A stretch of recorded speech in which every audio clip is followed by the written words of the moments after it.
Hey, welcome back to a Saturday edition of Open Shutter, and I have the pleasure of welcoming Samantha Hurley to the program on a Saturday of a Thanksgiving weekend. So a huge shout out to Samantha for taking the time to come on and do this thing. So thanks. Pleasure. Yeah, for Thanks sure. for having me. Yeah, for sure. And you're up in Caledon, so I have to ask you: did you shoot the Northern Lights? No, so where I'm staying right now is in a valley, so you can't really see them at all. You'd have to drive Okay, like all up right. to the top of the hill. I had to ask because every single post on Instagram now is the Northern Lights. So I just figured. I was just curious, and I get it. People we don't really get that here, but that's why I like doing this thing. You just get different people on that do different things. So we're just chatting offline about like I feel like there's a lot of layers to like your work and like you as a person. So maybe for the people watching, listening, like what do you want the people to like know about you? Ah, what do I want people to know? Yeah. What I'm putting most of my effort into these days is my fine art practice. Okay. Probably that, but I also, yeah, I can see what you mean about layers because I do a lot of portraits and then I do a lot of product photography too. So Yeah. I do it all, I guess. You do it all. Yeah. And I guess like what is fine art photography? Like what is it? Yeah, that's the existential question, isn't it? Yeah. I It's think, all art, but what yeah, is fine art? it's something that probably gets redefined a lot depending on who you ask. But Mm, I think fine art photography is anything that you can put on a wall that's one of one, like a painting, and it's moving in a way. So it's more than just a pretty picture. You know what I mm, mean? okay. Yeah. Okay. All right. So like if someone wanted to like start out in fine art photography, like what advice would you give them to like start? I guess the question is like how did you how did you start? Well, I studied fine art. So I have a bachelor's of fine art. And I Yeah. think it was one of the most freeing things I did within photography because it gives you the ability to make ugly work in a way. Right. So, in the sense that it's not something you would generally find aesthetically pleasing, especially in contrast to like studio photography, like this, but of portraits, where it's Yeah. about, outlining the beauty of a person. You're Hmm. going into like making sure that the photograph is interesting and not just an attractive person. You know what I mean? I always ask Right. myself that, especially with portraits too, as in like, is it a good picture or are they just pretty? You know what I mean? Yeah. It's a great question to ask yourself. Yeah. Yeah. But it's also trying to tell the story of a person too, I think, no? Yeah, absolutely. So I think a good portrait is more than just an attractive person. It kind Yeah. of makes you lean in and want to know more. Yeah. Yeah. To me, it's like it's all about the eyes. Yeah. Like all these photos, like the eyes draw me right in. And there's so much like emotion to it. Like it's a photo, but there's a lot of emotion tied to it. Yeah, absolutely. Like So a lot of these people in the portrait section of my website are actors, which yeah, probably helps. Uh, okay, so they can bring that into the studio and they have more behind them than just trying to look aesthetically pleasing. right, interesting. So like these people how do you get these people on? They find me, I guess. Find you, eh?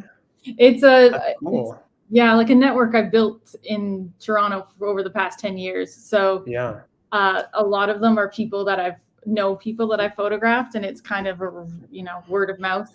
They, right. or you've just known them for a long time. Like someone in here somewhere, Knox is someone I've photographed for the last 10 years, and they are usually just Yeah. right in the middle here. Which one? Yeah, the one your cursor's on. Yeah, that's Knox. Yeah, Shout out Knox. shout out Knox. Shout out Knox. Yeah, That's cool. yeah. So you enjoy but you enjoy what do you enjoy more? Is it the fine art that you enjoy more than like the portraits? I think any given day, it's kind of hard to say what you love more. You know Right. what I mean? I think I'm Yeah. just obsessed with light. I feel like I can think in light. Like if you walk into a room, or like if you find the northern lights or a sunset, or the light coming through the trees in a cool way, if you can think in like shutter speeds and f-stops and just Right. in a language that's hard to probably articulate, Yeah. that you can just go, oh, I know how to capture that, which is something that Sure. just I find so fun. So, and with studio lights, so cool because you can really control your output and create something. Yeah. And I guess that just takes a lot. Just like, is it just practice? Like for someone that's just starting out, like, is it just practice to understand light? Yeah, yeah, Yeah. Yeah. absolutely. You got Yeah. Because fail more than you're comfortable with in order to get the 50 sure. out. So you can surprise yourself that way. But that's, I think, anything you spend enough time with to master, you just have to be obsessed. You got to be obsessed. Yeah. You got to be invested. Yeah. Yeah. Because I think a lot of times we just see like all the hero shots on Instagram, and we just want to get that like right away. But meanwhile, the person's been working for 10 years to get that shot. Yeah, exactly. You don't really know like what goes behind the scenes Yeah. sometimes. I busted Right. my oldest hard drive out once for a friend of mine that was Yeah. saying like, well, I can't do what you do. And I was like, you want to know where I started? Come here. Started from the bottom. Now I'm here. So Exactly. Like I once photographed for class like a bunch of measuring cups and submitted it to an assignment, or I was like, it's not an aesthetically pleasing photo at all, and it's terribly shot, badly lit, but you had to do that in order to understand what not to do. Yeah. You Interesting. You gotta love it. You really have to love it. You really have to love it. Yeah. Yeah. Yeah. Because to me, it's like it's so easy not. It's so especially when you're not really accountable to anyone or anything. It's just very easy not to do it when there's no accountability. If you're not in school, if it's not your job, Yeah. but you want to start it, like you need to be able to like have the discipline to like constantly practice. And I think that's where like a lot of people drop off. They don't have like the discipline to do it.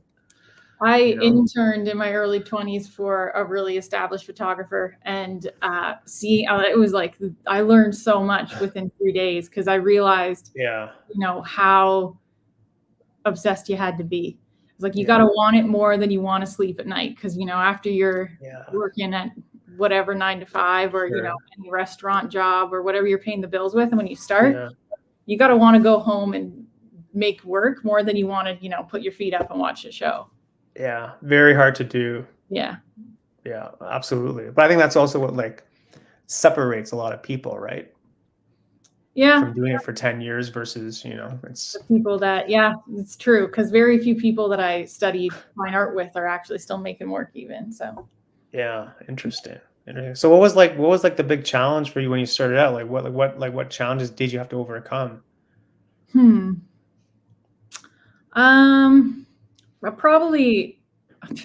Probably imposter syndrome in the sense of like,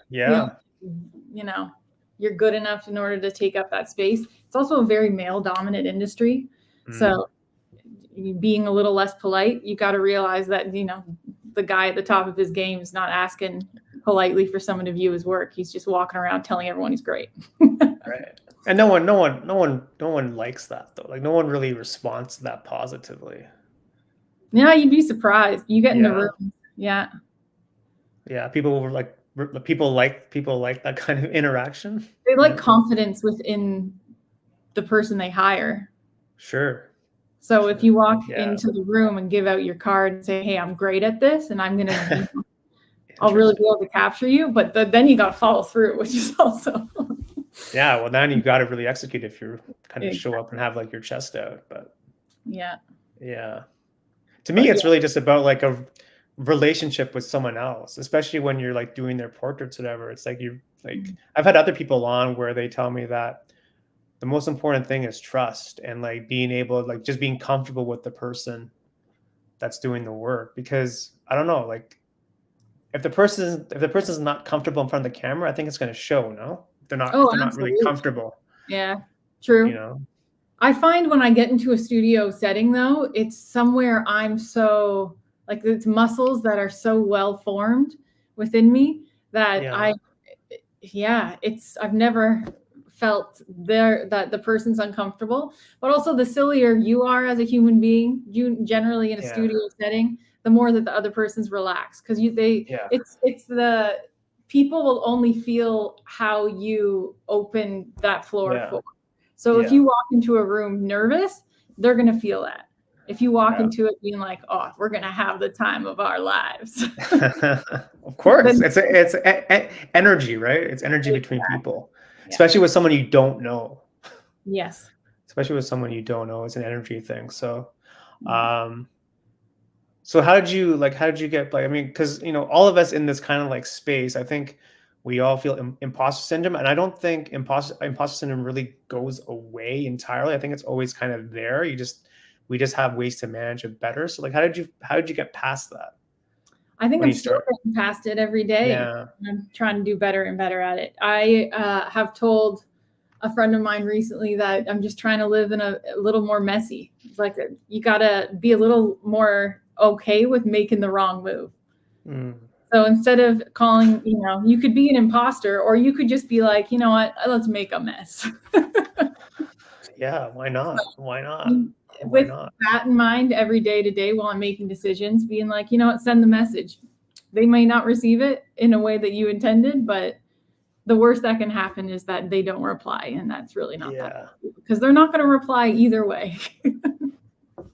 Yeah. It was never there to begin with. Like, so Yeah. why? To Yeah. me, it's like I think people respond more to people that kind of branch out and do their own thing because you're Yeah. not trying to copy the mold. Yeah. Definitely. I was watching something the other day where this famous person was asked like, how do you the person like this person was asked, for other artists starting out, like, how do you have fun as an artist? And the person said, you just need to listen to your own voice because the world is very noisy and you just need to be quiet and just listen. Like, well, what do you want to do? Like, it doesn't Yeah. matter what other people want you to do. Like, what do you want to do? So I'm not sure if that like resonates with you too, in terms of Absolutely. like just kind of being quiet and say, okay, well, what do I want to do now? Or surround yourself with other creators. Because Yeah. I went and did an artist residency in France in February of this year, and I Horrible time, right? had ups and downs like anything, but I Yeah. had the output of work I made was affected just by being in a place where other people were making work. Yeah. Like you Energy feed once off again. that energy, right? So it's Output. yeah, and it's inspiring. Also, when you are able to have conversations with other people in the same boat, then you feel less isolated and like you're making a crazy choice. Yeah. Yeah, because we all do different things. You could be in photo, you could do video, you could be a painter, you could be a Yeah. sculptor, you could be whatever. But like we're all trying to do the same thing at the end. We're all trying to make work that we're proud of. Which Yes. I think really is sometimes like the end goal of this whole thing is just we're trying to make something that we're proud of. So You it's know? coming out of you. Yeah, because if you're not proud of it, then what's really the point? Yeah, very Right? true. Yeah. If you're not, even if you're working with like a client, Mhm. yes, you want the client to be happy, of course you do, but at the same time, you want to be happy too with what you've done. So there's Yeah, kind of this like dance between you and the client. Could be the artist, it could be like the model, it could be whatever, but like how do you yeah, go ahead, sir.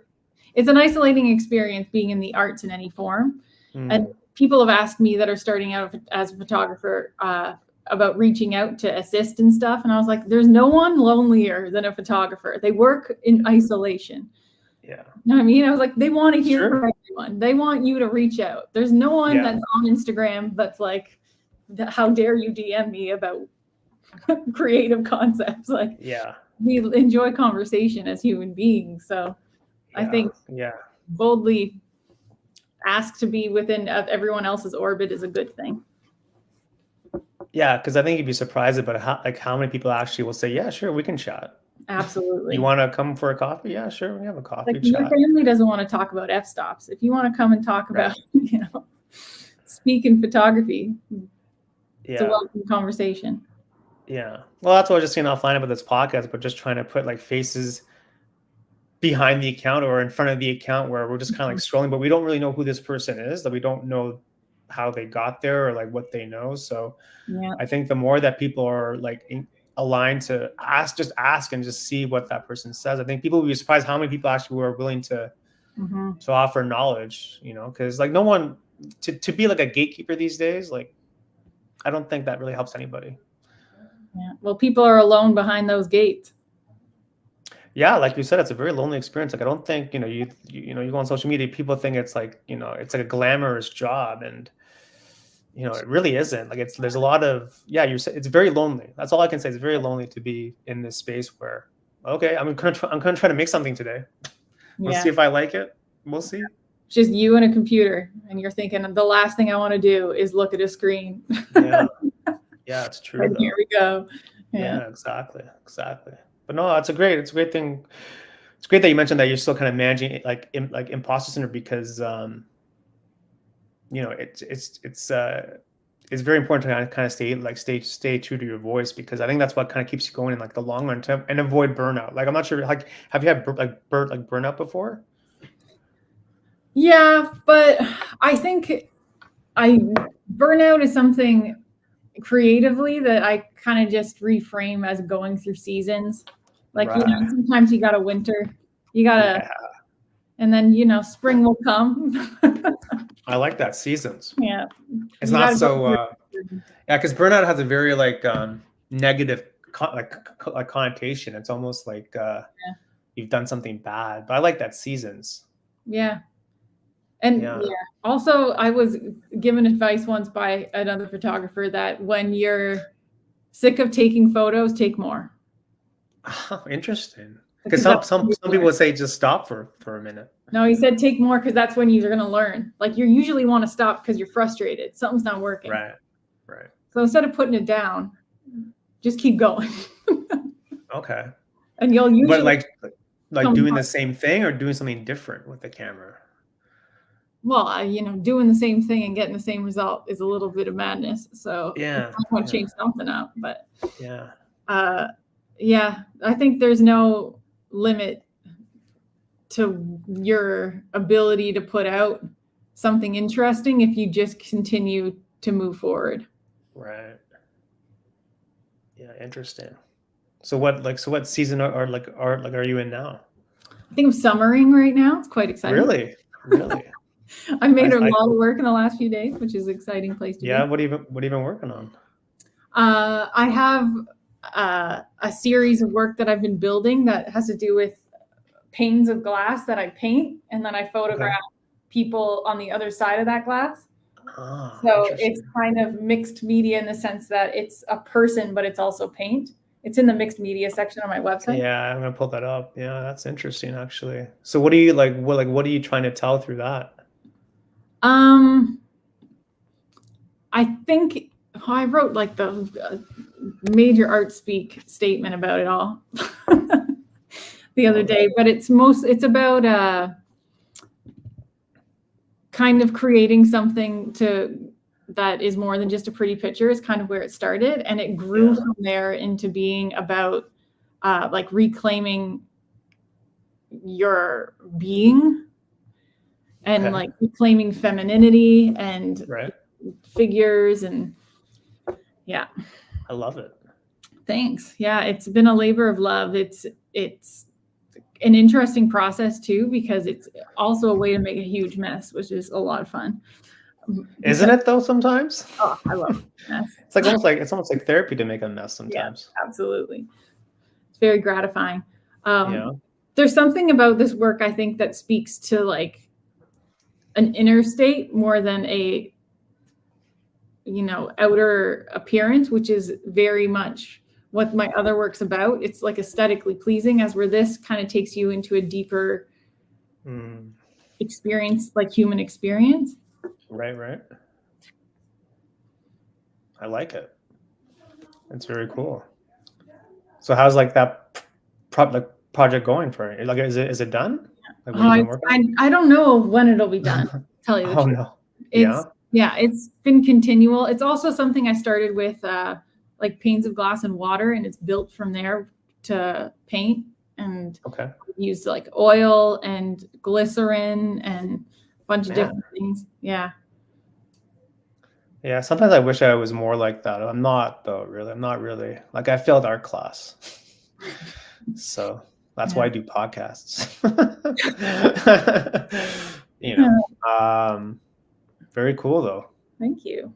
Very so. Like, where do you get your ideas from, or they just come? They Where just do I come, get them from? or they just come to you. Well, I think that's anyone's ideas, even if they get them from somewhere, they're still just coming to them. But Yeah. I don't know, to tell you the truth. Yeah. I think it's just being inspired by the materials.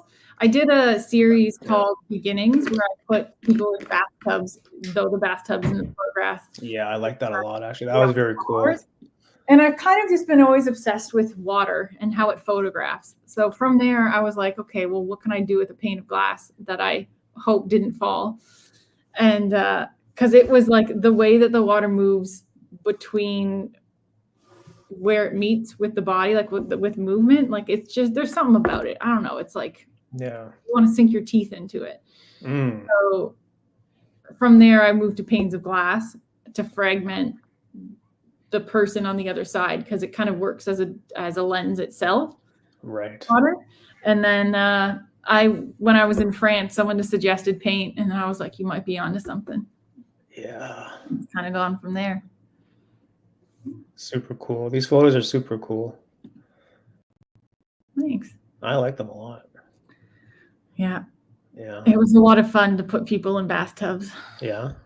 Yeah. And to just fill it with flowers like that. Like, talk about a spa experience. Mm-hmm. This should be a spa experience, I guess. Right? Absolutely. Yeah.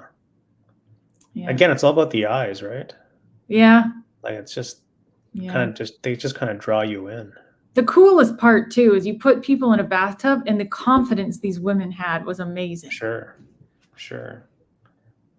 So, like, were these people your friends, or were they previous clients? How did you get them to do this?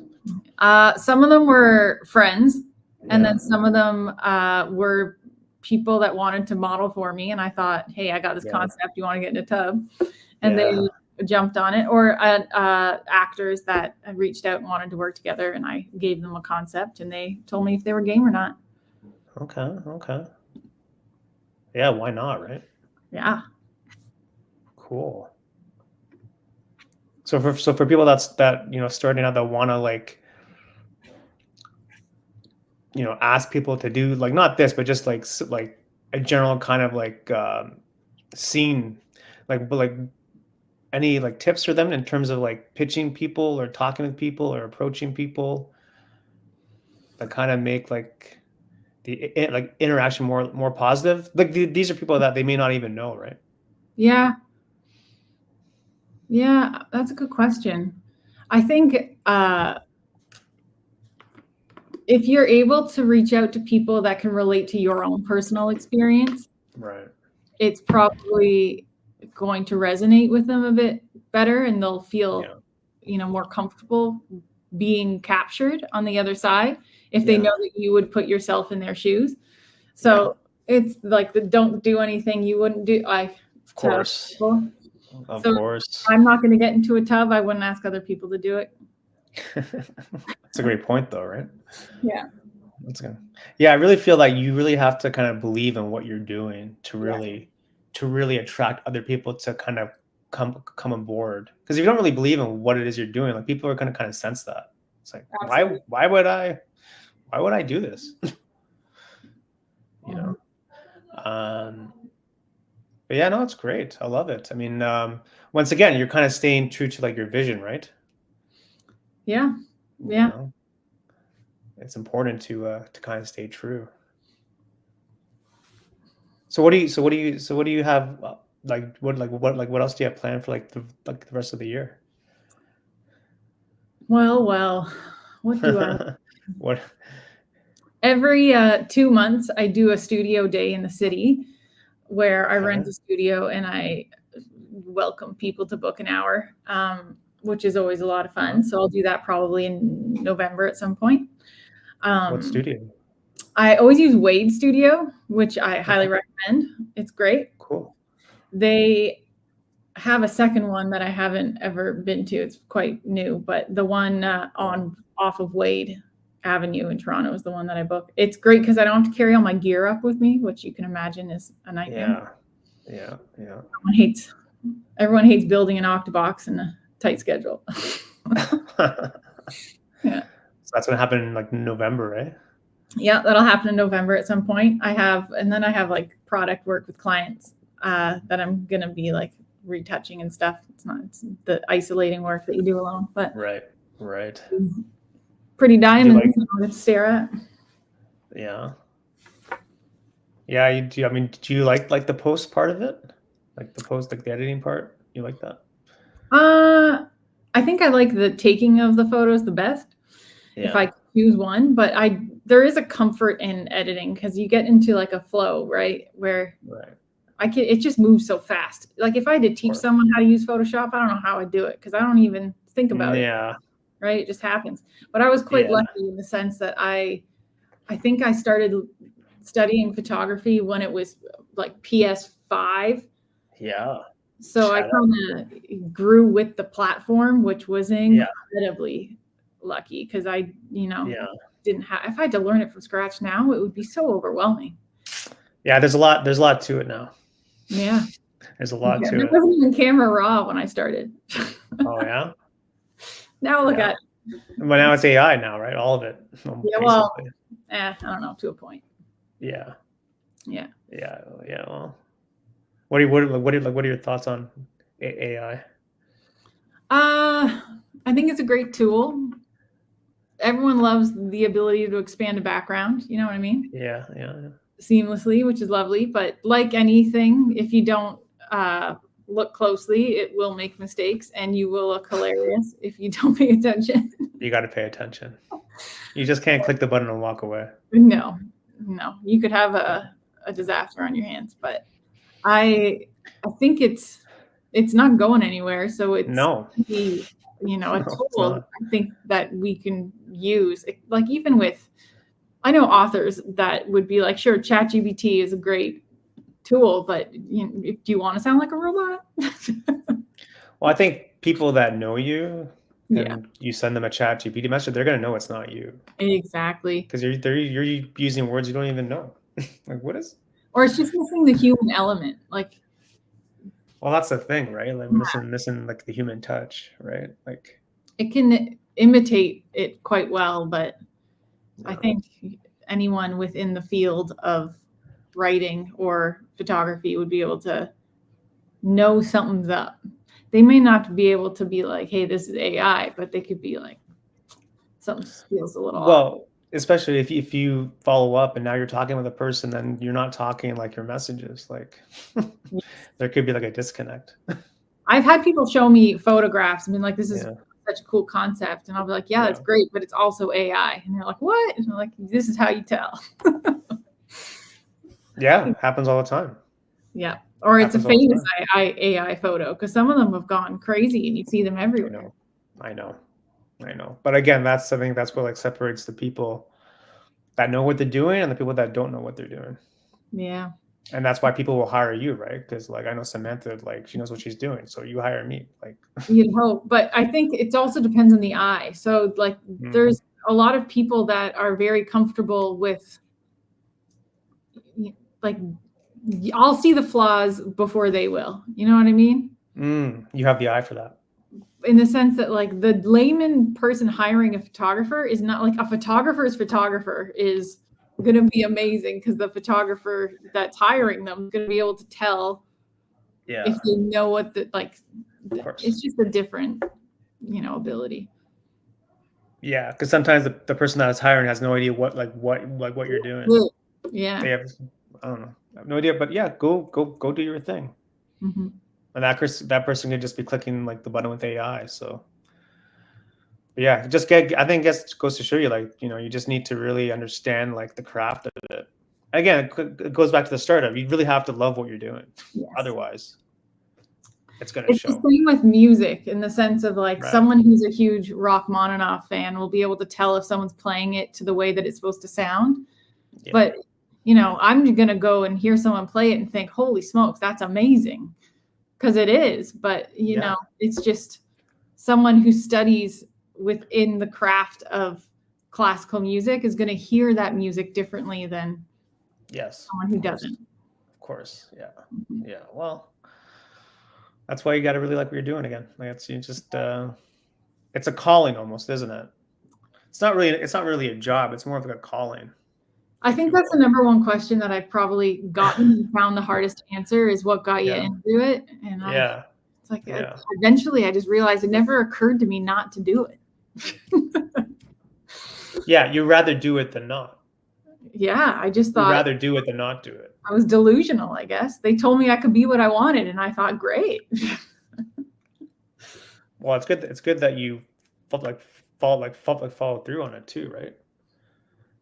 Because we're so conditioned and like take like the safe route, like all that stuff. Yeah. But like to actually really truly go like follow through with it and do it over 10 years. I mean, not everyone has that story. Yeah.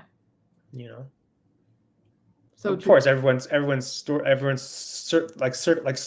circumstance is different, but again, it separates the people that want to do it versus I'll do it tomorrow, I'll do it next week or something. Mm-hmm. So the obsession, right? Yep. Not everyone has that. Yeah, well, not in the same way, but I think everyone has it in some form or another. Like there's people out there that get real excited about an Excel sheet. Of course. And we need those people because they need to balance the books. But I'm not that person. Yeah, either. But it's the same baseline feeling, I think. Yeah. Of like, oh, like I know how, or anything like that. Sports. Yeah. Yeah, I think also a lot of times the thing that you went to school for, obviously your case is different, but like generally the thing that you go to school for is not the job that you're doing sometimes too. So prevalent, I find. Right? Like there's so many people that you find out studied something completely different. Completely different. Yeah. Completely different. Yeah. But I mean, at the same time, like people change careers all the time these days. Yeah. Like it's like you're not like, I was actually at the dentist the other week, and she was saying to me like how her kids like need to pick something for like college, like a major, and I said, well, it's not 1950. Like they can pick something and change it. Like yeah, that's true. Like there's no like you're not locked in for life if you don't want to become a doctor. It's just costly to It's costly. It's a money thing, right? Yes, absolutely. But like thinking back to like high school, it's like, man, like people are so young then. Yeah. Like unless you truly really know what you want to do when you're young, it's hard to know sometimes. Yes, it's very hard to know. And sometimes you just get into stuff by accident. Yeah, you stumble upon it and you pick up the paintbrush, pick up the camera. Oh, let me just do this now, and then all of a sudden, like 10 years later, it's like a thing. Yeah. To me, it's all about curiosity. Is really like follow your curiosity. I think so. Yeah. Well, that's I think great advice for anyone looking to study anything. Is just follow your curiosity. Yeah. And then if you get into class and you think, wow, I'm not as curious about archaeology as I thought I was, change it up. Yeah, because once you like start to dive into like whatever field, like you don't know what's involved sometimes. Yeah. With what you're trying to get yourself into. You just see like the shiny object, but you don't really know what it takes to get there. So or you learn what the specifics of it is. My brother studied marine biology, and then he learned how much statistics is a part of that job and thought, right, wow, this is not what I thought. So, you pivot. Yeah. I don't know. Like just like high school people, like those kids are so young. Like, how do you like so young? Like I was just thinking to myself, like I was so young. I wasn't doing photography or podcasting or any of this stuff. I was doing something totally different. But again, like you just kind of like try different things. Yeah. And just see what sticks and what doesn't. Yeah. And things change over time too, right? Like where do you see yourself in like 5 years? Like the typical question, Who knows? Yeah. Hopefully. Like who knows? I have no idea. Booked. Booked. I'm booking for 2035 right now. Yeah. you better get in there quick. You better get in my calendar. Yeah, 2035, I am open. I'm available. Yeah. Currently. But I think that's a good sign of an artist is that you're constantly changing and evolving. Yeah. You know? Yeah, I think the most exciting thing is the work that you haven't made yet. 100%. I've been asked, like, what's your favorite photograph you've ever taken? And I'm always like, one I haven't taken yet. I love that answer. Yeah. I love like, that answer. all that work. It's behind me. Let's keep going. I love that answer. It's a great answer, actually. Yeah, why would you want to be doing the same thing you've been doing 10 years ago? You want to be doing something different on a higher level, and kind of like challenging yourself, right? Yeah. Mm-hmm. You know.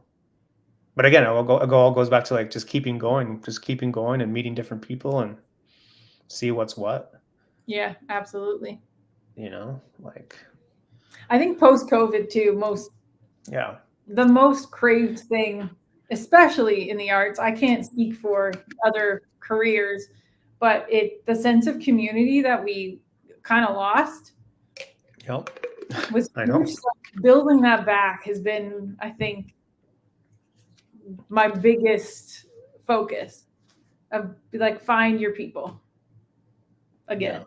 Not that they went anywhere, but just figuring out a way to connect with them more consistently, because we got into a habit of connecting through screens. Yeah. So yeah, really, 100%. Yeah. Reach out to people. Mm-hmm. People that you know, people that you don't know. I think you'd be surprised sometimes about like what can happen from just a simple message. Absolutely. You know, like it's. I think there's also this concept: the more successful someone becomes, I wish I could remember the handle, but the photographer that's always sharing like all the behind the scenes as well on Instagram. Right. Great follow if you don't follow AP Photography or something like that. AP Photography on Instagram? I don't know. Let me look it up. But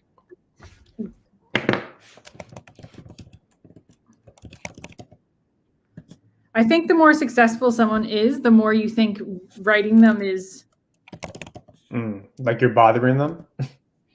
Yeah, or like it'll never get to them. Maybe. It's a something. It's just photography. This is when you wish you only followed like 10 people. You'll find them. We should message them right now. Message them right now and see what happens. But they also break down every set, which is such a cool thing to be able to learn from. But people like that, once you get to a certain pinnacle in your career, I think people are less likely to reach out to you, which is, a little silly. You should reach out to everyone. This is advice I need to give myself too. Hey, it's the advice that we give other people is advice that we need sometimes too. Yes, absolutely. Yeah. It's easy to say it. It's hard to do it. Ain't that the truth? Right. A live DM right here on Open Shutter. We'll get them on the podcast too. Right. Let's get them on. Send messages. We'll do a live hit. Yeah. Man, I'm gonna find him later, and it's gonna drive me. I couldn't remember his name. Oh well. No worries. Yeah, no, it's important to like have like a solid group of people around you, because otherwise, like you said, it kind of gets lonely. I mean, I was saying offline in Toronto, like it's a very saturated market for like people doing like photo and video and arts. Like there's a lot of people doing stuff. So I mean, there's just a lot of people. So maybe that could also be intimidating because there's just too many people sometimes. Maybe I sometimes think that maybe there's too many people to reach out to. It's a little bit daunting. True. And you're also going to get the person that writes back and says, sorry, their calendar is so booked. They're so successful. They can't make time for anyone. Yeah. It'll happen, but don't let that deter you, because they're just a drop in the bucket compared to the people available and or willing to have coffee and just talk about photography or, working within the arts community. Yeah, you don't want to be friends with that person that says I'm too successful. I don't want to nobody wants to be friends with that person. Like you need to, I don't know. It's also like a karma thing too. I think sometimes the more that you're willing to be open and like help other people, it's also a karma thing. But I mean, It just make sure feels you make sure. cool to be surrounded by people that are interested in what you're interested in. Yeah, because we all want that. We all want that like attention. Yeah. To like to a degree, we all kind of want that attention. That's why Instagram is successful to begin with. It's just everyone's dopamine going crazy. It's crazy. Like just it's addictive. Yes, absolutely. And yeah, I mean, how do you manage social media for yourself? I recently, well, I guess I've been doing it for almost a year now, but I deleted Instagram off my phone. Oh, nice. And I have an iPad that I only Oh, use to like try to distance myself from, because your iPad's not connected to the internet at all times. So it also makes it purposeful when you sit down. And then I try to batch it, so I like prep things and like just plan ahead. But the annoying thing is how much my Instagram has turned. It's annoying, but also it's a weird thing to complain about. Has turned into like an email inbox. Yeah. So like I had to add it back on my phone anytime I have a studio day, because everyone like writes me there, and I'm like, we have too many means of communication. Really? Like, so many different apps. apps. Why can't people just like eat just eat like email? Yeah. Why can't we just email you? Well, like the old-fashioned way. That's on me. It's just because I use Instagram in order to advertise the day, so then they book me there. So everyone's centered there. Yeah, I'm doing it to myself, really. But it helps manage social media anytime that you want to make sure you're existing within the world and be present within your surroundings. I find deleting it off your phone is huge, because you can. Yeah. They even have a web browser version of Instagram you can use if you really. Oh yeah. Yeah. I'm on it right now. Well, there you go. It's sucking me right in. Yeah, because sometimes people do like the 30-day detox and all that stuff, but I really think you need to take it off the phone, because there's too much of a temptation to click it.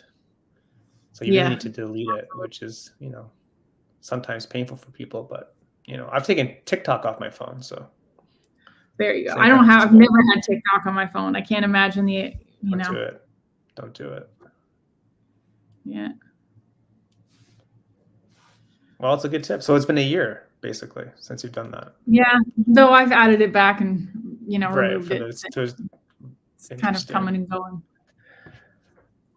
Well, but especially around like Christmas, delete it off your phone and you will have a different experience.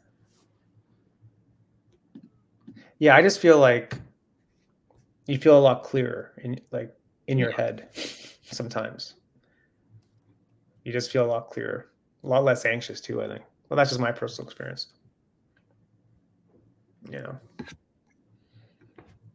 But yeah, I mean, it's a blessing and a curse, isn't it? Mm-hmm. Yeah. Yeah. But you also shoot film though, right? I do, and that's more of a labor of like, and it just slows you down. That's also good advice. Anyone who's a photographer that is only digital, go shoot film, and you will change the way you shoot, because you have to be purposeful. Like your frame is your frame that you're paying for, so you might as well, spend some time thinking about how, like it makes you slow down. Does the account? A lot of my film work is that I don't share a lot of my film work because it's usually of my family. Okay. So I have like tons of my brother's kids and stuff that are like magic, but yeah, they just exist within my it's family. For you. It's for you. Which and most family, I suppose. Yeah, but I've been very lucky to be gifted a lot of different film cameras from family members or just people that don't know what to do with them anymore. Oh, and yeah? Okay. I had a Hasselblad back in the day, which was a great decision. You can't really go wrong. No, it's been so much fun. Yeah, there's something about the feel of it, like everything about it. I'm obsessed. Well, I've had someone else on that does film, and he told me, Paul, like cameras are really boring these days. Like, why don't you just pick up a film camera? It's a whole different experience. It is. It is. And I kind of agreed. I'm like, yeah, cameras are boring because they all look the same, they all feel the same, you know, they all kind of do the same thing. But Like the you sound of know, that shutter on a yeah, Hasselblad is just like gratifying. yeah, it's like a race car going down the track, you know. It's Yeah. like that sound, you know. Also, going from a DSLR to a mirrorless camera was a wild experience too, All right. because all of a sudden you weren't seeing the real world; you were seeing a digital, screen. So Yeah. you're, especially with studio work, as soon as you add your sync onto your camera, the Mhm. exposure adapts, knowing it'll be flash, so it balances what you see digitally, so you can focus. And otherwise, though, with a DSLR, you'd be seeing the actual scene, so it's dark Yeah. compared Yeah. to like mirrorless, where it's Sure. lit. It's yeah, and Blows then your going mind, back, eh? it's hard to get your head around, because then I've spent so long on being mirrorless in the studio because my other camera I dropped, it shattered, it was a whole thing. But Oh I no. taped it up, it works still. It's just the screen on the top's broken. Okay. So I recently busted it out again to try to shoot with it, and I was like, it's so hard to go backwards. Like Yeah. you automatically forget that you're supposed to be like looking for exposure in the same way. Yeah, Blows your and mind. Blows your mind. yeah. Yeah. And then film, you have to like think the same way as a DSLR, I guess. Yeah. So like do you like shooting film over digital sometimes? Like do you like the film experience more? If you had to pick one kind of Mm, style. I don't know. I think I'd pick digital just because Yeah. it's accessible in a way that film isn't Right. anymore. Right. Though I It's read a also whole expensive thing too, film. yes. Yeah. Though I was about to say, I read a whole thing recently by a photo editor named Emily, who's also an amazing follow on Instagram, Yeah. uh, about how it's never been more costly to take a photograph. Mm. If you break it down and like how much it costs for our gear, it's way more expensive than it ever used to be. The like even an iPhone is like before you could get a camera that wasn't that expensive. Now people have one Yeah. in their pocket, sure, but that camera costs you a pretty penny. Yeah. Sure. Um, and then you have to pay for the services in order to host those photos digitally somewhere. Yeah. So that's another Interesting. cost. She broke it down, like comparing it to like the 1950s to now, and Okay. we're way costlier to take a photograph now than it was then, Interesting. which is not what you'd think. You'd think, digital photography is so cheap because it doesn't exist Yeah. like your SD card can continue going, but you have to buy a laptop, you have to buy hard drives to house all these photos. One Mhm. shoot is 32 gigs. It's like I'm running out of Mhm. space monthly. Mhm. So the cost is astronomical compared to the Interesting. fewer photos we took on film that were more, purposeful. We framed them, more carefully, and we printed Yeah. them. Well, there's also like the saying less is more, Yes. where kind of going around your point of being intentional. Like don't take 1,000 photos, take 5. But those 5 are Yeah. going to be framed, you Though know. there was, I think one of my teachers in school said the first roll of film, don't put it in the camera. Why? So when you, especially in like a studio setting, when you have a subject, you want that Yeah. subject to warm up to being comfortable within that seat. Mm. So Mm. your first, 25 frames, don't put the film in, and then put the film in when those 25 frames are done, and then you'll get some shots. Does the person know that the film's not on the camera? That's a good question. I never asked. I've never done that because I don't Interesting. generally do an entire shoot and film, but I would think the person wouldn't know, because if the person knew, then it's a different experience. yeah. I will say for all of the clients I've had, no one picks the first 20 photos Really? because people come to life like on like behind that camera, not behind, in front of the camera, in a way that they get comfortable in the setting. You know, there's flashing lights at them. There's a grace period to it. There's a grace period there. They just, and it's sometimes quick. It's only 20 or 30 frames, but you know, they just got to get into the groove of performing, and really, which is what a photo shoot is. It's a performance of some sort. Yeah. So how do you get the person to like perform, I guess? Well, they're all actors, so they're very good at it. If you're an actor, that helps. Well, what happens if the person isn't an actor? I don't think I've taken many photos of people that aren't actors. Now that I think of it, or models of some sort, or performers in some vein. But if they're not, I think you just have to be. Yeah, you know, people smile. When you smile at them, they'll smile back. So what I do in a shoot, which I don't realize I'm doing half the time, is when I want someone to tilt their head to the left, I'll tilt my head to the right, and then to get them to mirror me, right? Love that. So great tip. And if I'm like trying to get them to loosen up, I'll dance around with them, because I'm like, you know, you gotta mirror the activity. Mirror the behavior. It's a great tip. It's a great tip. It's very simple, but I think it's very effective, right? Yeah, it is. And also when they walk into a studio, when those lights are set up and there's a backdrop, and if it's foreign, they're thinking, I'm entering a house that I'm not familiar with. And if you go over to someone's house, say someone invited you over for lunch, and you know, you wouldn't just start dancing unless the person that hosted is dancing, right? Yeah, unless it's a hell of a party, I guess. But well, that's a lot of different people. You gotta have more people to make it a party. Imagine. It's a good tip, though. I like it. Yeah. So if they're coming to your house, you're the one setting the scene. So the more that you are able to invite them to act the way that you need them to act, the more they will. You just have to open the doors in order for them to be able to, you know, spark. Yeah. And then there's also the tips that you give them, where you stand in front of a mirror with them and you say, I need you to lean forward with your head, and then you show them the difference of like, this is how we normally stand.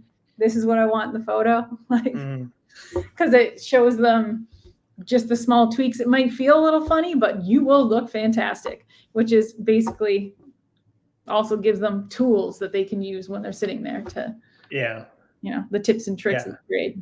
Like lean forward. Because they're looking to you for like guidance. Exactly. You're the leader. You're the boss. Like, this is what, you know. So I think it's important for people out there to kind of take ownership of like your role. Like, yes, you are the photographer, but you're also like a leader too. It's your house. The way I think of it. Yeah. Yeah. Like, you need to lead this person sometimes, right? Yeah. And sometimes people just want instructions that they're never going to use. See, they just want to know, you know, give me something to enter the room with. Right. And you're like, put your left foot forward. Yeah. It's not going to make a difference in the photo. We're not taking pictures of your feet, but we're going to give you something to do because you're looking for it. Yeah. Yeah. Think of it like you're like the director of a movie. Yeah. And you need to kind of like, direct this person essentially, right? So yeah. Again, all this stuff comes with like practice and experience, and yes, absolutely. You know, I mean, I think for creative photography too, in a studio, to think of it as 5-second acting, right, is a good way too, because we're only looking to capture that moment. So if you act like that for 5 seconds, we're going to be able to capture it. Yeah.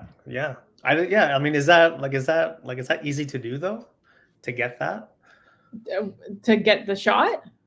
Well, to get like, you know, in terms of like just trying to get like the shot that you're looking for. Like, is like I guess the question is, do you have a shot that you want to get pre-shoot in your head? Sometimes, but it always changes. So I would say it's like, you know, it's a rough sketch in my head. What it actually will look like once we put all the pieces together is the exciting part. Right. Interesting. Yeah, because if you meet someone, sometimes you might know right away, this is a shot I want from this person. It's just like a vibe that you get from that person. I would say you have a shot that you want to get, you know. It's more the concept first. So I would say, like, I took photo of Knox with a bunch of pasta in her hand. Yeah. And it was more like we want to emulate kind of, we had a whole thing that I can't quite articulate right now, but it was more like emulating the narrative. So if we take a narrative we want to conceptualize, and then you get the pasta, you get the outfit, and you put the character together, Right. and highlight it, when it comes to life is when you captured something that you kind of had a rough sketch of. You see what I mean? How like Yeah. the shot isn't conceptualized at the end or at the beginning, it comes at the end. Yeah. Yeah. It's almost like a puzzle that you're kind of putting together. Or it's like where you have different, right? yeah, basically that's what it is. You're trying to make a meal and you have all these different like ingredients, and you want to put them all together. Yeah. Interesting. And you got And that's what makes it fun though, no? Exactly. The challenge of it. I rarely go into a shoot knowing the exact shot that I'm going to get out of it. It's more, these are the pieces of the puzzle and let's see what it makes. Nice. And then when you know that you got it, it's like, yeah, I got it. Yeah. Yeah. What happens if you don't get it though? What happens then? Oh, I've had I think the that I have where I don't get it mostly happen where I'm doing self-portraits. Oh. So I think everyone should be taking self-portraits, or, if you have a willing subject at all times. It's hard because it takes a lot of patience for that person, because the light that you can figure out when you're the subject is great, because you don't need to get someone to sit there and like look to the left and they're like, come on, I'm bored as hell. Like, because that's when you play with light. And sometimes I've done that and been like, the entire shoot you can throw out. I was trying to figure something out and I didn't figure it out. So you go back to the drawing board and you keep practicing and you keep trying to tweak it. And then you finally are like, magic happens and you figure it out. But it takes so much more work. Like the hours you've put in, if you measured them, would be astronomical. I've never. But how is when it's just you? Yeah. In terms of self-portraits, yeah, you can do as long as you want to. Yeah. I've had people use mannequin heads too, to play with light and stuff. Yeah, absolutely. There's something about the human aspect though that you like. I guess you could figure out the light and then put the human in, but never really bought a mannequin. Well, also I think self-portraits are cool too, because at least it documents you as a person. Very true. Imagine if you did that over 25 years. You would have this whole like photo book of just you, which I think is kind of cool. And it's less about capturing yourself and more, I find, about creating something conceptual, right? Because I also read a lot about different photographers, and like there's a lot of photographers whose self-portrait work wasn't about capturing, themselves aging by any means, or changing. It's more about concept and like character and trying to create a piece. It even kind of goes back to self-portraits by Rembrandt, or like famous paintings, right? They did or Van Gogh. His self-portrait wasn't about him capturing him at his best. Cut his ear off. He was more like documenting his humanity. Yeah. Which is a photograph, I think, that will also resonate with your audience if you try to capture what makes you human. Well, it just makes you more real as a person too. Yes, absolutely. Like, it's just like, I think people, at times we all struggle with the same thing. So the more that, people are able to capture that, I think other people will like connect. It's like, oh, I'm going through the same thing. A lot of power to that too, right? Even going to like your book that you did, like in the storm, right? Which is like, I think pretty inspiring, to be honest with you. Like, if you want to talk about that real quick. Well, thanks. It's something I made over the course of like 5 years, and it was I find I am so intensely visual that writing has always been a bit of a challenge to me. The end of a sentence will always come out before the beginning, and it's Mhm. confounding when you try to write it down. Mhm. Pardon me.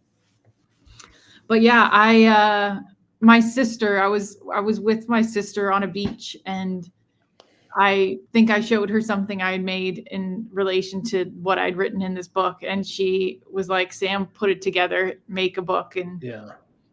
publish it, because what do you got to lose?" So she kind of Yeah. inspired me to be a little vulnerable with, my poetry that I'd written, and put Mhm. it into a book and put it out there, and I did. Yeah. Yeah, and it exists Very in the cool. world. Yeah. Very, very inspiring, I think. Thank you. It was it's one of those things that if you take the most, vulnerable part of you and you brave, it's like jumping in cold water.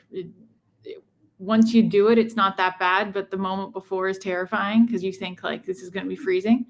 The reality Yeah. is never as scary when you've done it. So Yeah. yeah, Yeah. I can't believe I did it, but now that I've done it, it was incredibly freeing. And post putting it out there, you realize that, people are more alike than different. Oh yeah. They, Huge. if you spend enough time listening to someone who has different views than you will find equal ground. Yeah. So It's good. It's good. I think that's good advice in these days that we live in, right? yeah, yeah, But yeah, it's important to find a way just for people in general to find a way to like kind of just get through whatever they're going through. It could be like photo, it could be writing, it could be journaling, it could be whatever like medium it is. But if you're able to find a way to kind of like get your thoughts down somewhere somehow, I yeah, think it can definitely help people, right? yeah, yeah, You know, absolutely. I think the right? scariest thing is putting your work, well, maybe not the scariest thing. If you zoom out far enough, there's definitely scarier, but Yeah, it's it's intimidating to put something that you put your heart and soul into and share it with the world. yeah, yeah. So Because you're being vulnerable, right? absolutely. But at the same time, people also resonate with that too. Yes. So Because true. if you take the guard down a little bit, then people say, "Oh, I'm going through that," or "My family member's going through that," or whatever case it is. But Yeah. I think you'd be surprised about what people are going through because I had no idea. Okay, I hadn't, Yeah. but this like a lot of people have their guard up. It's just kind of like the society that we live in. It's like have the guard up and pretend everything's okay, but meanwhile, there's like something going on like beneath, right? And I Mhm. think we all go through that at times. Like I don't like we're all human. Like we all nothing's perfect. Absolutely. Like the highlight reels that we see on social media, like no one's life is perfect like that. It's a curated album of moments. Is it ever? It's so It's heavily. curated. But that's not life. That's not life. It's Yeah. Life's a lot messier. very messy. Yeah, like it's just be aware that people's lives aren't their social media. Well, this goes back to being brave enough to reach out to anyone and everyone that you think is successful, because for all you Yeah. know, they're not. Well, yeah, like you look at all these like like celebrities that that have passed on. It's like I had no idea that person had depression. Yeah. Look at Yeah. Matthew Perry. Who knew? Right? So Yeah. you think these people have it all, but but I Yeah. think that goes again. I think it kind of goes back to like because I always say like make it for yourself first. Like just Mhm. make it for yourself first, and then put it to the audience, and then you see what happens. Yeah. I think the photos I'm most excited about usually that I've taken are the ones I can tell that they're my favorite because I want to Yeah. keep them private for a bit. You know what I mean? Sure. Where you're like, Yeah. Yeah. I'm gonna keep them in my pocket as like a treasure for a good few weeks, Yeah. and then Because I'll for you. Because it's for you though. yeah, It's like the for you. moment. It's your own little. It's your own little. Yeah, It's your own little um, moment for you to like just have as like kind of like a treasured moment, and then you put it out on the internet and see what happens on the internet. But yeah, I've had people on that have come on and say like sometimes their photos go to a gallery first and not social media, Yeah. because they don't want social media to be the first place that they show. And yeah, that's cool. I dig that too. Yeah, I went through that where I was like, all of this work I put in, and the only place it's going to live is on Instagram. It seems very disheartening. Yeah, because you have no control over what happens. Yeah.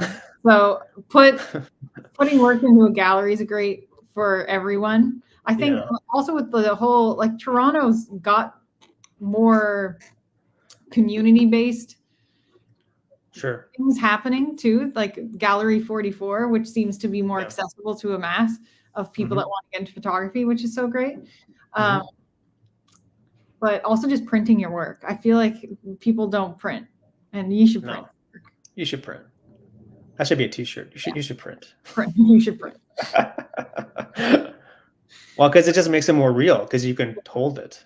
Well, it's also because you'll see it in a different light. Like, photos on your screen on Instagram or, on a website, they're all backlit.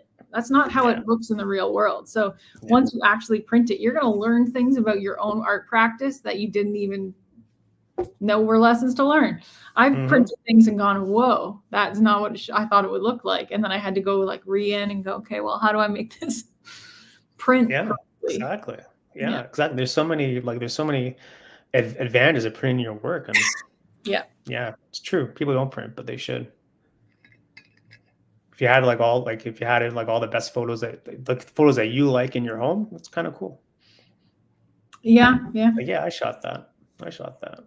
It kind of also reinforces your ability too, where, oh yeah, I shot that. I'm kind of going back to imposter syndrome, where it's like, no, I shot that. I'm good enough. Where you can kind of see it every day on your wall. Yeah. Because I think sometimes we forget about what we do. Where you go, there's no way I made that. There's no way I made that. There's no way I shot that.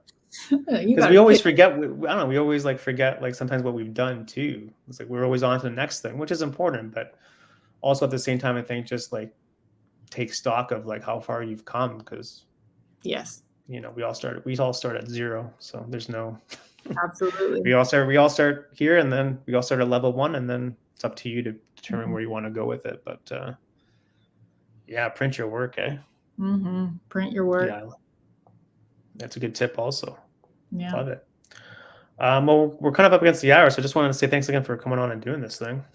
My pleasure. I hope I was able to provide something. I feel like we just scratched the surface, to be honest with you. But love to have you back on at some point and do a deeper dive into other things. Sure. Yeah. Do you have any final words out there for the people watching and listening? Print your work. Print your work. Yeah. It's important. And take more photos. When you think you're done, take more. I like that. I like that advice. Yeah. Just keep going with it. Just keep going, because the other side of frustration or fatigue is usually the breaking point where you discover something new. Yeah. Well, thanks again for going on. I really enjoyed this conversation. Hopefully you did too. And people watching, listening, go check out Samantha. Links are in the description of this podcast. And yeah, what can I say? Happy Thanksgiving, I guess. Eh? Yeah, happy Thanksgiving, Paul. Thanks for having me. We'll see you next time.